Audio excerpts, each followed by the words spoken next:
男孩不小心尿到鞋上，便去洗了脸。可在他抬头的一瞬间，竟看到留着胡子、扎起辫子的自己。卧槽！到底是自己出了轨，还是镜子劈了腿？就连马格纳自己也不知道，他就是维京时期的上古天神。但觉醒后，即使摘下7000度的眼镜，他依旧能看到远方的事物，随便跑100米都能有6.98秒的好成绩，远比世界纪录还要快上2秒多。起床活动筋骨，就会一拳将房顶弄个大窟窿，甚至还有预知未来的能力。上一秒他提醒校长关上窗户，下一秒看似玩笑的预言就应验了。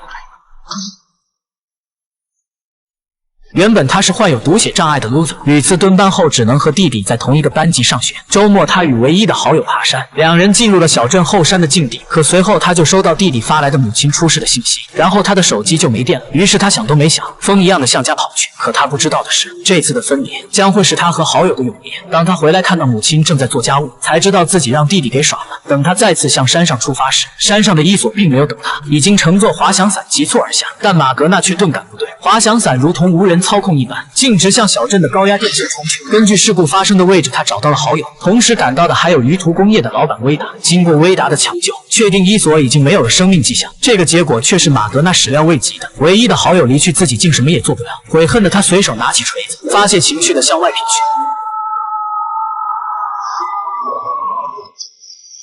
第二天一早，小镇警察宣布伊索的死是一场意外，没有其他导致死亡的原因。但伊索的手机却至今还没有找到。唯独马格纳不相信警察给出的结果，因为伊索是玩滑翔伞的老手，不会在风雨天气进行滑翔，更不可能去挑战电力公司的权威。可这些只是他自己的推测，并不能作为证据。之后，全家人去参加了伊索的葬礼，回来后便发现家里不仅进了贼，还被人翻了个底朝天。此时，马格纳更坚信伊索的死绝不是表面上的那么简单。